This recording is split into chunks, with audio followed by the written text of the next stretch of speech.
महाकवी कालिदास दिनानिमित्त युवा विवेक आणि विवेक साहित्य मंच यांच्या वतीने आयोजित करण्यात आलेल्या काव्यरंग या वृत्तबद्ध कवितांच्या मैफलीमध्ये मी मयूर भावे आपणा सर्वांचं खूप मनापासून स्वागत करतो।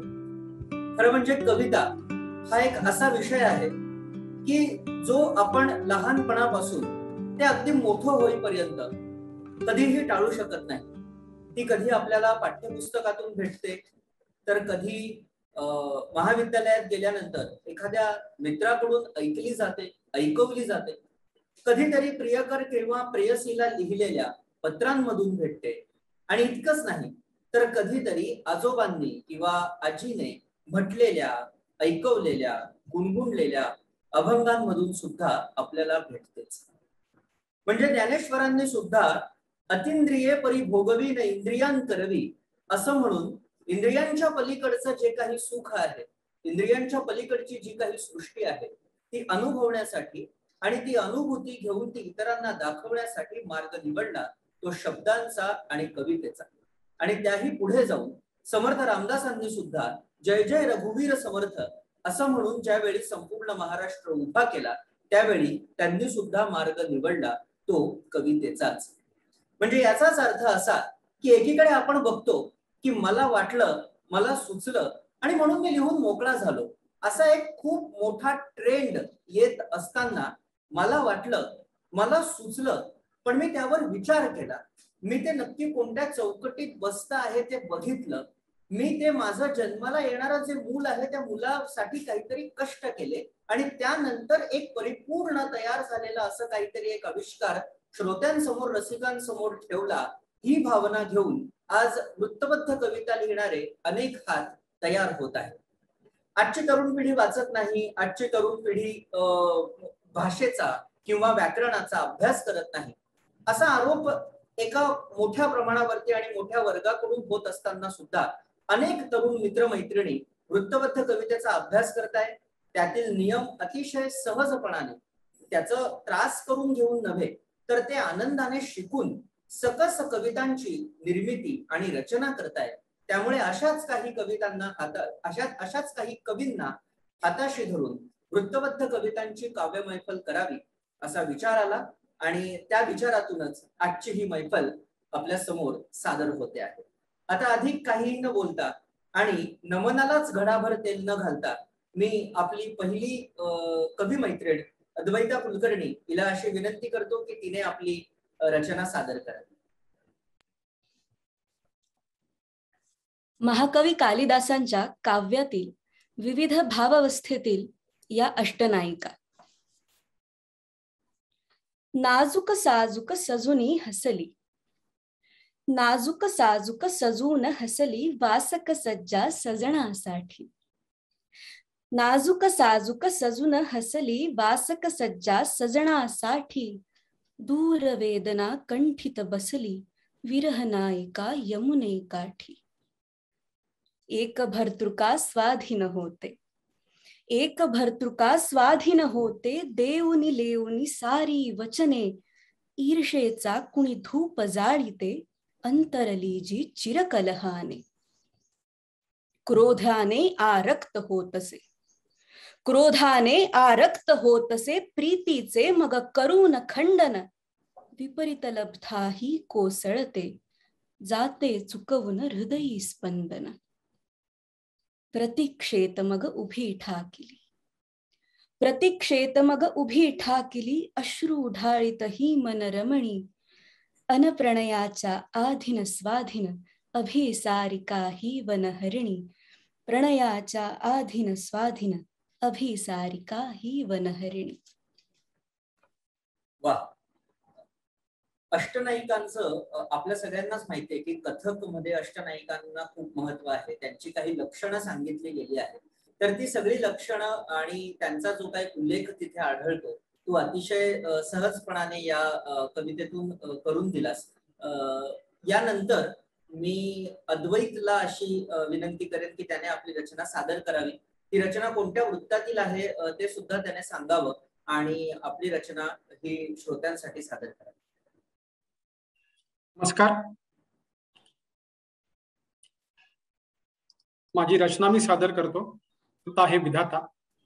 जगतनाट्य चालू आहे आणि त्या नाटकातली मला एक भूमिका मिळालेली आहे. त्याविषयी ही कथावृत्तातली कविता. संभ्रम केव्हाचा पडतो की मी कोणाचा आहे, जीवन मंचावर माझी भूमिका कोणती आहे. जमलेले प्रेक्षक दिसती स्नेहाचे काही घातक, रंगमंच माझा सजला हे कसले आहे नाटक. भूमिका वाटते माझी, भूमिका वाटते माझी होती बहुधा ठरलेली, नाट्यात पटकथा माझी आधीच कुणी लिहिलेली.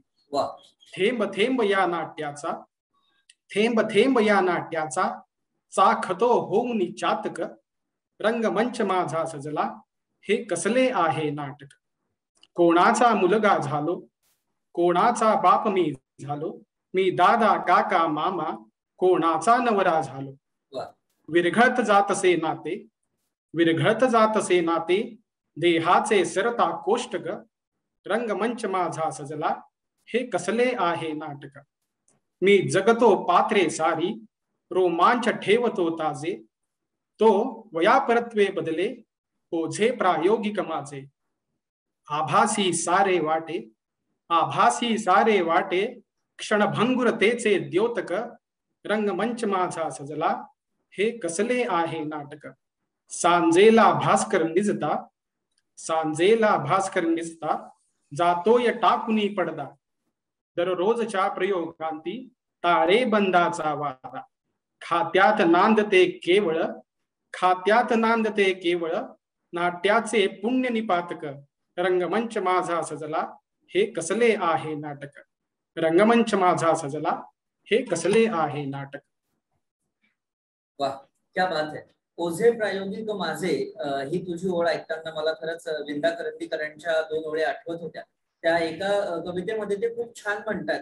ते असं म्हणतात की असा मी तसा मी कसा मी कळेना, स्वतःच्या घरी दूरचा पाहुणा मी. तर ही जी काही भावना आहे आणि म्हणजे नक्की आपण कोण आहोत आणि आता या कोणती भूमिका पार पाडायची आहे, कोणत्या नाटकातून कोणत्या विंगेतून कोणत्या रंगमंचावर प्रवेश करायचा आहे, ही जी काही सगळी अस्वस्थता आणि त्याच वेळी हा जो काही सगळा विचार आहे हा या कवितेतून खूप चांगल्या पद्धतीने तू मांडला. मला खरंच म्हणजे जसं मी मघाशी म्हणालो तसं मला पुन्हा एकदा हेच इथे हे अधोरेखित करावं असं वाटतं की कवितेचा आणि आपला संबंध हा इतका खूप जुळलेला असतो आणि त्यामुळेच मला असं वाटतं की कविता तुम्हाला दोन्ही प्रकारची मुभा देत असते. म्हणजे आपण अगदी दिलखुलासपणाने दाद देतो, आपण फरमाईश करतो, आपण कविता वाचतो, गुणगुणतो, पण त्याचबरोबर कवितेवर टीका करण्याची किंवा कवितेतून टीका करण्याची, आपल्याला जे इतर माध्यमातून बोलता येत नाही ते कवितेतून बोलण्याची ही जी काय एक मुभा आहे, परवानगी आहे आणि खरं म्हणजे स्वातंत्र्य आहे, ते इतर कोणत्याही माध्यमापेक्षा कवितेतून खूप मोठ्या प्रमाणावर मिळतं असं मला खूप वाटतं. तर मला यालाच जोडून अपूर्व तुझ्याकडे यायचं आहे की तुला नक्की या कवितेतून काय सांगायचंय आणि काय मांडायचंय. मी उद्धव वृत्तात लिहिलेली एक कविता सादर करतो. ती जिथे भेटली मजला ती वाट वेगळी होती, ती जिथे भेटली मजला ती वाट वेगळी होती, डोळ्यांची व्याकुळ तेव्हा मज साद वेगळी होती.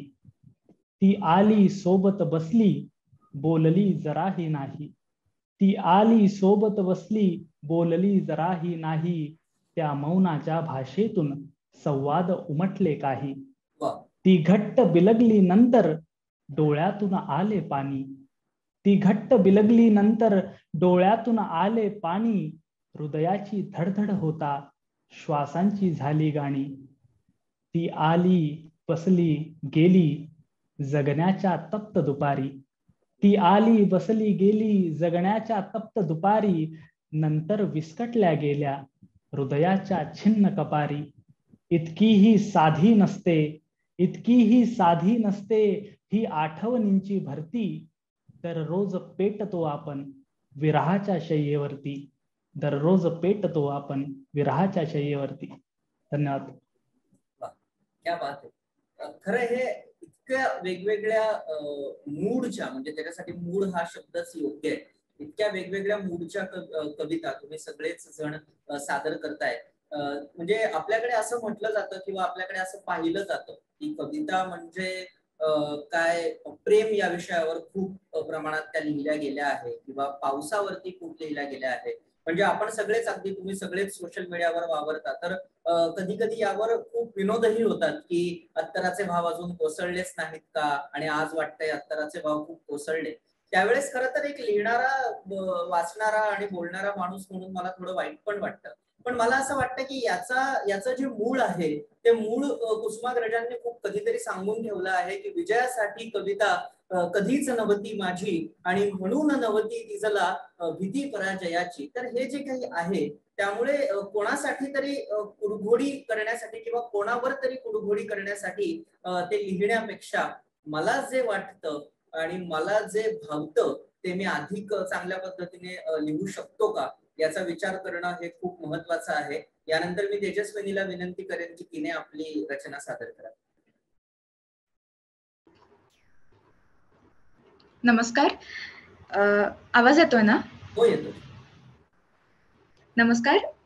माझी विधाता वृत्तातली रचना आपल्या पुढे सादर करते आहे. रात्रीच्या वाळूवरती मी कविता गिरवत होते. रात्रीच्या वाळूवरती मी कविता गिरवत होते. दिवसाचे गाठोडे मी हलकेच सोडवत होते. रात्रीची दगदग हल्ली भलतीच वाढली होती. ही अल्लड अवखळ कविता हो वयात आली होती. मोठे होताना बघते मी कवितेचे बागडणे. मोठे होताना बघते मी कवितेचे बागडणे. रात्रीच्या खोडावरती दिवसाचे बहरून येणे. कवितेवर येते जाते कुठल्या अर्थाची लाट. कवितेवर येते जाते कुठल्या अर्थाची लाट. शब्दांची खिडकी बघते कुठल्या चंद्राची वाट. भिरभिरल्या शब्दांनाही रात्रीचा ठेका मिळतो. भिरभिरल्या शब्दांनाही रात्रीचा ठेका मिळतो. हा अजस्त्र भाव पसारा रात्रीला चपखल कळतो. ओळींचे मळभ अचानक मग हा हा म्हणता सरते. केवढे वेगळे दिसते जग एका रात्री पुरते. शून्यातच गजबजलेली रात्रीची गर्दी हसली. शून्यातच गजबजलेली रात्रीची गर्दी हसली. जी रात्र जागवत नाही ती अस्सल कविता कसली. ढवळून निघाल्या रात्री या हट्टी कवितेपोटी. ढवळून निघाल्या रात्री या हट्टी कवितेपोटी. सूर्याने भरली होती कवितेची पहिली ओटी. सूर्याने भरली होती कवितेची पहिली ओटी. धन्यवाद. वाह वाह वाह वाह. जी रात्र जागवत नाही ती अस्सल कविता कसली. म्हणजे हे ऐकून मला फक्त ते संदीप खरेच्या त्या 4 ओळी आठवत आहे की कवीचं जगणं खूप सोपं असतं. कवीचं जगणं खूप सोपं असतं कारण मनासारखी एक जरी कविता लिहिली तरी मरायची मुभा असते त्याला. पण कवीचं जगणं खूप अवघड असतं कारण मनासारखी कविता लिहिली असं शेवटपर्यंत वाटत नाही त्याला. त्यामुळे ही रात्र जागवत नाही ती अस्सल कविता कसली. तर ही जी हा जो अस्सलपणा आहे जो आपल्या कवितेत आला आहे का, हे तपासण्यासाठी हे जे स्वतःला एक प्रकारे छिलत जाणं आहे, स्वतःमध्ये खूप आतवर खोल उतरत जाणं आहे, हे जोपर्यंत होत नाही तोपर्यंत मला असं वाटतं की अशी कविता बाहेर कदाचित येऊ शकत नाही. रश्मी, तुझी अशीच कविता आम्हाला ऐकायची आहे तर तू ती सादर करायस. हे तुझे माझ्या मनातून वाहणे. हे तुझे माझ्या मनातून वाहणे. सावली होऊन सोबत राहणे. भावनांची वाट हळवी चालता. अर्थ शब्दांच्या तळाशी पाहणे. आतला अंधार विरघळतो जरा. तू प्रकाशाच्या दिशेने धावता. आतला अंधार विरघळतो जरा. तू प्रकाशाच्या दिशेने धावता. वादळे उठली जिथे होती तिथे. मागच्या वाटांत दिसते शांतता.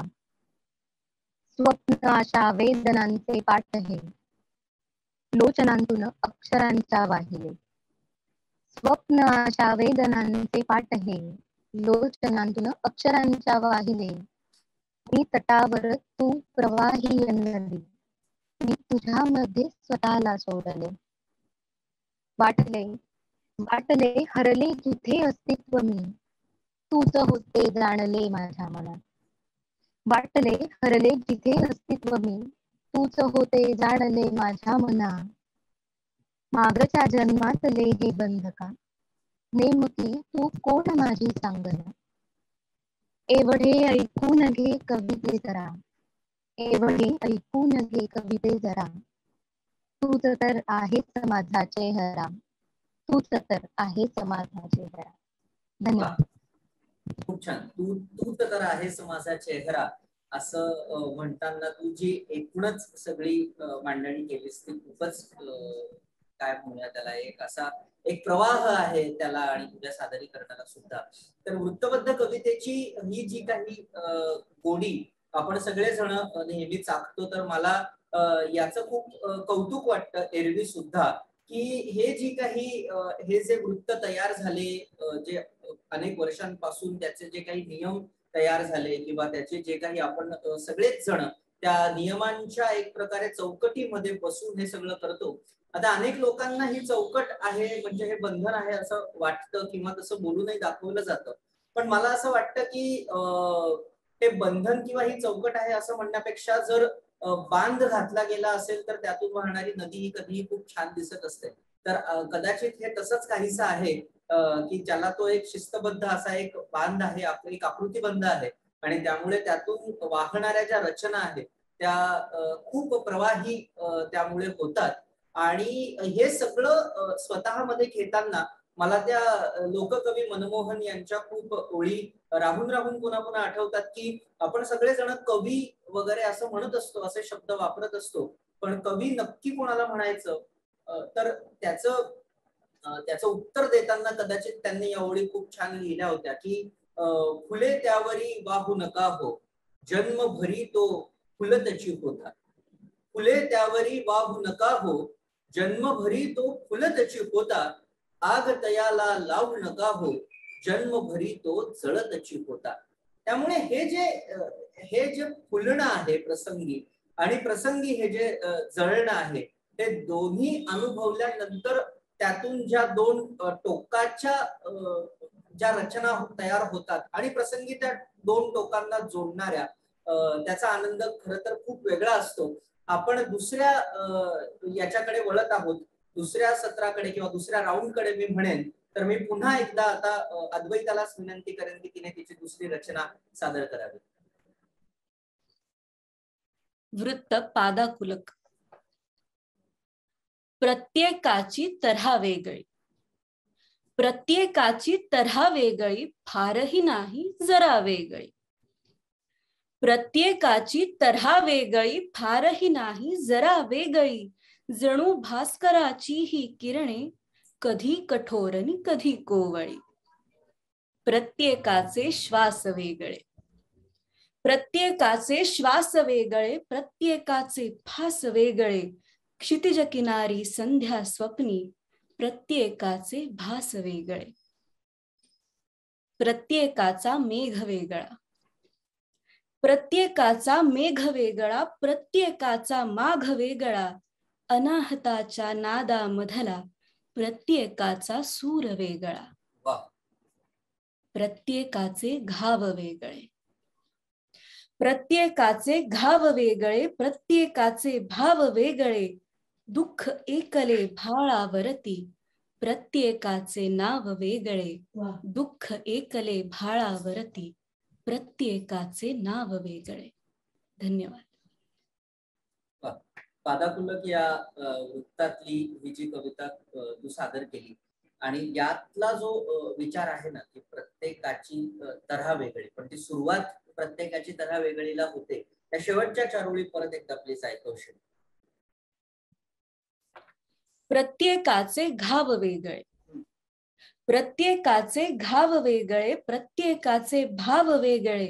दुःख एकले भाळावरती, प्रत्येकाचे नाव वेगळे. दुःख एकले भाळावरती, प्रत्येकाचे नाव वेगळे. हे प्रत्येकाचे घाव वेगळे हे ऐकताना घाव प्रत्येकाचे जरी वेगळे असले किंवा प्रत्येकाच्या भावना या त्याच्या पुरतं असतात असं आपण अनेकदा म्हणतो, पण त्या कुठेतरी जेव्हा म्हणजे तुझ्याच कवितेमध्ये एक ओळ अशी पण आली की प्रत्येकाचा मेघ वेगळा, प्रत्येकाचा माघ वेगळा, तरी सुद्धा कुठेतरी जेव्हा हे सगळं एकाच आकाशाखाली येऊन थांबतं तेव्हा त्या सुधीर मोघेंच्या ओळी आठवतात की शब्दांना नसते दुःख, शब्दांना सुखही नसते, ते वाहतात जे ओझे ते तुमचे माझे असते. तर हे जे शब्दांनी ओझ वाहणं आहे ते तुमच्या आणि माझ्या दुःखांचं आहे. आणि एकीकडे तुमचं आणि माझं दुःख वेगळं आहे का असं म्हणणारे सुधीर मोघे आहे, आणि दुसरीकडे तुमचं आणि आमचं अगदी सेम असतं असं म्हणणारे मंगेश पाडगावकर आहे. तर ही जी प्रचंड अशी वेगवेगळी सगळी भावनांची जी जंत्री आहे ती जंत्री सांभाळून तिला पुन्हा एकदा एकाच छताखाली पुढे नेऊ जर कोणी शकत असेल तर मला वाटतं की ते इतर कोणत्याही माध्यमापेक्षा म्हणजे कथा, कादंबरी किंवा अन्य माध्यमापेक्षा कविता हे माध्यम त्या अधिक प्रभावीपणे पुढे नेतं. एकदा एका समीक्षकांचं एक वाक्य मी खूप छान ऐकलं होतं की जर भूकंप झाला किंवा जमीन फाटली तर कदाचित एखादी कथा जन्माला येऊ शकते. जर जग नष्ट होणार आहे अशी भावना जन्माला आली तर एखादी कादंबरी जन्माला येऊ शकते. पण जेव्हा माणसाचं काळीज फाटतं तेव्हा फक्त आणि फक्त कविताच जन्माला येऊ शकते असं ते त्यावेळी म्हणाले होते. तर अद्वैत, याच नोटवर तू तुझी कविता दुसरी सादर करायची. पतित पावन वृत्तात कविता सादर करतो. काव्य मंदिर आहे आणि त्यातला मी एक छोटा पुजारी. हात जोडुनी काव्य मंदिरी नित्य उभा आहे, दर्शन घेण्या पुन्हा लेखणी नतमस्तक आहे. आशीर्वादी तीर्थ आज मी शब्दांचे घेतो, आशीर्वादी तीर्थ आज मी शब्दांचे घेतो, दान म्हणून या मंदिरात मी स्वतःलाच देतो. लगावली अनमात्रांना स्थापितो अंतरंगी, वृत्तबद्ध अवतार तुझे ते पूजितो बहुरंगी. अगणित रूपे तुझी पाहण्या मनी ध्यास लागे, सुवास मिळण्या लय पुष्पांचे श्वास इथे जागे. शब्द रूपी माळ ओवता स्वीकारावी सेवा, कृपा प्रसादी द्यावा ठेवा नित्य काव्य देवा. रोज घरो काव्य पंढरीची पामरास वारी, काव्य देवते हेच मागणे माझे तवदारी. वारी घडता काव्य देवते निजरूप दावावे, वारी घडता काव्य देवते निजरूप दावावे. या आत्म्याचे काव्यात्म्याशी मिलन मग व्हावे, आयुष्याचे वृत्त बनावे, आयुष्याचे वृत्त बनावे. कविता लिहिताना ज्वालांनीही लय पकडावी, ज्वालांनीही लय पकडावी मला जाळताना. धन्यवाद.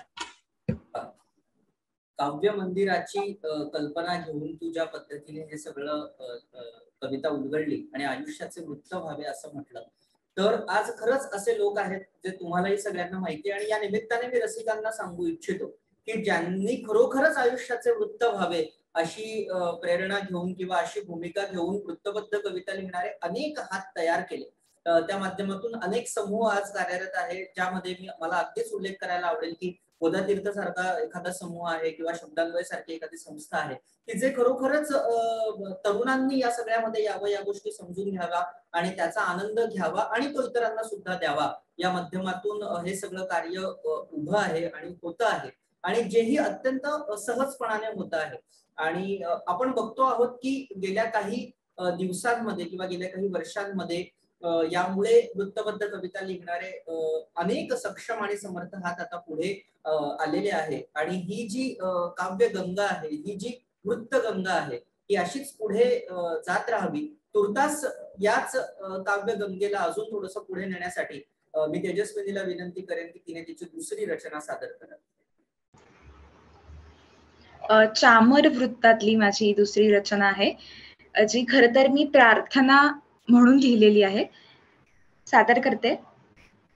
अर्पू दे तुला खळाळती निकोप साधना, अंतरात जागली करुण एक प्रार्थना.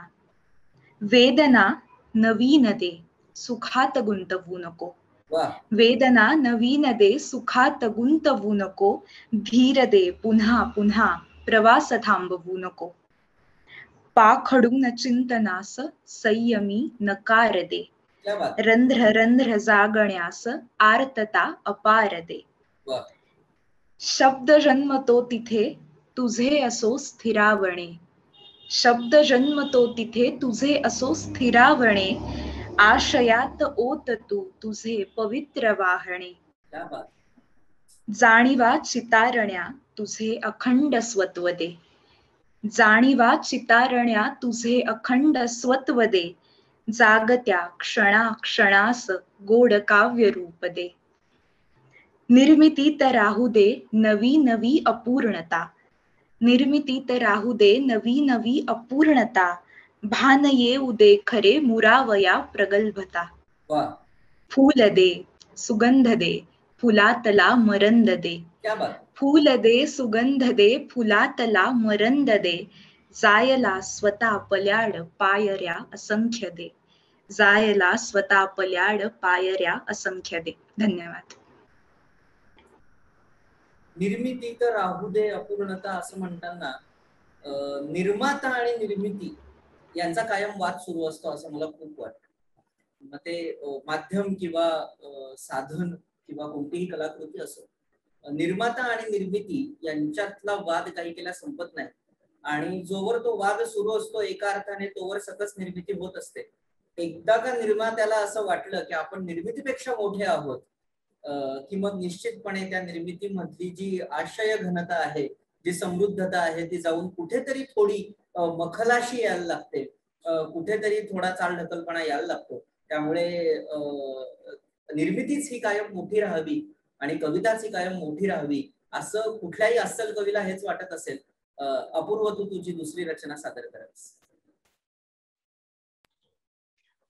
कवितेचाच एक भाग म्हणून सध्या गझल प्रचलित आहे आणि मी एक गझल सादर करतो आणि गझलेच्या प्रथेप्रमाणे एक मतला एक शेर घेतो आणि छोटीशी गझल सादर करतो की याचे त्याचे प्रत्येकाचे खोटे वाटत गेले, याचे त्याचे प्रत्येकाचे खोटे वाटत गेले, दुःख आपले प्रत्येकाला मोठे वाटत गेले, अन हौसेने काही नात्यांचा भार घेतला होता, हौसेने काही नात्यांचा भार घेतला होता, नंतर नंतर त्या नात्यांचे ओझे वाटत गेले, नंतर नंतर त्या नात्यांचे ओझे वाटत गेले. आणि गझल ठेवतो की तापत आहे नाते म्हणजे जळणे आले, तापत आहे नाते म्हणजे जळणे आले, बोलून गेल्यानंतर मग हळहळणे आले, तापत आहे नाते म्हणजे जळणे आले, बोलून गेल्यानंतर मग हळहळणे आले. आणि गझल कविता लिहिणे इतके सोपे नसते, गझल कविता लिहिणे इतके सोपे नसते, जखमा कोरत बसलो की भळभळणे आले, जखमा कोरत बसलो की भळभळणे आले. आणि जगास साऱ्या फक्त पिठाचे कौतुक असते, जगास साऱ्या फक्त पिठाचे कौतुक असते, जात्याच्या वाट्याला केवळ दळणे आले, जात्याच्या वाट्याला केवळ दळणे आले. आणि एका पराभवाने काही थांबत नाही, एका पराभवाने काही थांबत नाही, चालत आहे तर नक्की अडखळणे आले, चालत आहे तर नक्की अडखळणे आले. आणि एका जागी थांबलोच तर डबके होऊ, शेवटचा शेर आहे की एका जागी थांबलोच तर डबके होऊ, नदीसारखे म्हणून मग खळखळणे आले, नदीसारखे म्हणून मग खळखळणे आले, तापत आहे नाते म्हणजे जळणे आले. धन्यवाद. वा, तू सुरुवातीचा जो शेर घेतला, एक मतला आणि एक शेर, तो पुन्हा एकदा घेशील माझ्यासाठी? की याचे त्याचे प्रत्येकाचे खोटे वाटत गेले, याचे त्याचे प्रत्येकाचे खोटे वाटत गेले, दुःख आपले प्रत्येकाला मोठे वाटत गेले आणि हौसेने काही नात्यांचा भार घेतला होता. हौसेने काही नात्यांचा भार घेतला होता. नंतर नंतर त्या नात्यांचे ओझे वाटत गेले. यावरून भट साहेबांचा एक शेर अगदी मनापासून आठवतो की तुमच्या खिशात ठेवा तुमचे रुमाल कोरे. तुमच्या खिशात ठेवा तुमचे रुमाल कोरे. आत्ताच आसवांना नाही म्हणून झाले आणि तूही उशीर केला नाही सका जरासा. तूही उशीर केला नाही सका जरासा. आत्ताच जीवनाला नाही म्हणून झाले.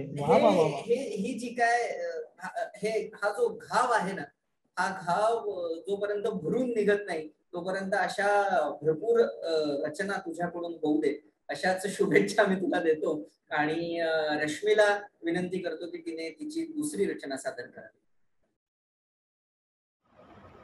मना आतल्या स्वैर आवर्तनांना नको बांध घालो सुटू दे जरा. मना आतल्या स्वैर आवर्तनांना नको बांध घालू सुटू दे जरा. मना मोकळेसे जगू दे जरासे. मुखवटे फुकाचे गळू दे जरा. मना वेगळी कर उगा लादलेली जगाने अशी बेगडी बंधने. मना जोगते सोहळे कर सुखाचे. मनापासूनी हे मना सांगणे. मना ऐक हुंकार आक्रोश आणि मना आतली गूढ ही शांतता. मना ऐक हुंकार आक्रोश आणि मना आतली गूढ ही शांतता. मना धीर धरुनी जरा शोध घेना. मना धीर धरुनी जरा शोध घेना. विषयांतरे नको वाच्यता. मना व्यर्थ आहे उगा धावणे रे. मना व्यर्थ आहे उगा धावणे रे. जिथे ध्येय नाही नसे अंतही. मना काय लाभे तुला नेमके रे. दिशाहीन हे मार्ग चालू नाही. मना थांब वळुनी जरासे पाहना. मना थांब वळुनी जरासे पाहना. किती संकटे झेलली आजवर. मना दुःख पेलून खचूनी न जाता. किती घावल्याले असे खोलवर. मना वेदना त्यास मिळते. मना वेदना त्यास मिळते जिथे जागते खोलवर एक संवेदना. तुझाही पुन्हा एक उगवेल तारा. तुझाही पुन्हा एक उगवेल तारा. प्रकाशून टाकेल जखमा जुन्या. तुझाही पुन्हा एक उगवेल तारा. प्रकाशून टाकेल जखमा जुन्या. धन्यवाद. वा, कवितेच्या आणि या प्रवाहाबद्दल आपण सगळे बोलत आहोत. या मैफलीचा आता शेवटच्या भागाकडे आपण आलो आहोत. या शेवटावरती शब्द आणि कवी किंवा शब्द आणि कविता यांच्यातला जो गुणानुबंध आहे हा खूप जन्मोजन्मीचा असतो असं मला कायम वाटतं. आणि त्यामुळेच प्रत्येकाच्या नशिबात ते सुचणं नसतं. आणि जर सुचलं तर तशा पद्धतीने व्यक्त होणं सुद्धा नसतं. आणि त्यामुळे काही मोजक्या लोकांना आपण कवी म्हणतो, काही मोजक्या लोकांना आपण लेखक म्हणतो. तर हा जो काही ऋणानुबंध आहे तो ऋणानुबंध सांगणारी माझी एक कविता मी आता सादर करतो आणि आपण या मैफलीचा शेवट करूया. ही व्योमगंगा वृत्तातली एक कविता आहे. त्याच्यामध्ये असं म्हटलं आहे की शून्य सारा भाव होता मौन माझी वैखरीही. शून्य सारा भाव होता मौन माझी वैखरीही. सोसण्याचा घाव भाळी मूक होती वेदनाही. शब्द आले ऐल तीरी पैल नेली भावगंगा. शब्द आले ऐल तीरी पैल नेली भावगंगा. अंतरीचा डोह झाला ओज देऊनी प्रवाही. शून्य सारा भाव होता मौन माझी वैखरीही. शब्दगंधा सोबतीला काव्य झाले अर्थवाही. शब्दगंधा सोबतीला काव्य झाले अर्थवाही. वृत्तधुंदी पेलणारी नित्य नांदे ओळ देही. त्या ऋणांचे बंध हाती चिंतनाला शब्द पूजा. त्या ऋणांचे बंध हाती चिंतनाला शब्द पूजा. लेखनाचे अर्घ्य देतो साधनेला अंत नाही. आशयाची वाट आता रोज माझी भेट घेते. आशयाची वाट आता रोज माझी भेट घेते. प्रत्ययाच्या पंढरीला शब्द दिंडी धाव घेते. आर्ततेचा ध्यास चित्ती श्वास भावी काव्यमाला. आर्ततेचा ध्यास चित्ती श्वास भावी काव्यमाला. संयमाच्या बैठकीला विठ्ठलाची वीट येते. अत्तराचा गंध माझ्या लेखणीने मुक्त न्हावा. अत्तराचा गंध माझ्या लेखणीने मुक्त न्हावा. मैफलीचा सूर माझे नाव घेता मुग्ध व्हावा. दृष्ट काढावी दिशांनी वादळाने कैफ घ्यावा. दृष्ट काढावी दिशांनी वादळाने कैफ घ्यावा. माणसाच्या वेदनेला पेलणारा कंठ द्यावा. माणसाच्या वेदनेला पेलणारा कंठ द्यावा. प्रत्येक माणसाची वेदना पेलणारी आणि बोलून दाखवणारी कविता इथून पुढचे अनेक वर्ष अनेक युग जन्माला येत राहावो अशा शेवटच्या आशावादावरती आपण ही मैफिल थांबवूया. शिक्षण विवेकच्या, युवा विवेकच्या आणि विवेक साहित्य मंचाच्या वतीने आयोजित करण्यात आलेल्या या मैफिलीमध्ये आपण सर्व जण आलात आणि आपली उत्तमोत्तम कविता सादर केल्या त्याबद्दल मी पुन्हा एकदा सर्वांचे खूप मनापासून आभार मानतो. अशाच प्रकारचे उत्तम व्हिडिओज, मुलाखती, परिसंवाद आणि चर्चासत्र बघण्यासाठी युवा विवेक आणि विवेक साहित्य मंचाच्या युट्यूब चॅनलला आणि फेसबुक पेजला नक्कीच लाईक करा आणि सबस्क्राईब करा. पुन्हा एकदा सगळ्यांचे आभार मानतो आणि इथेच थांबतो. धन्यवाद.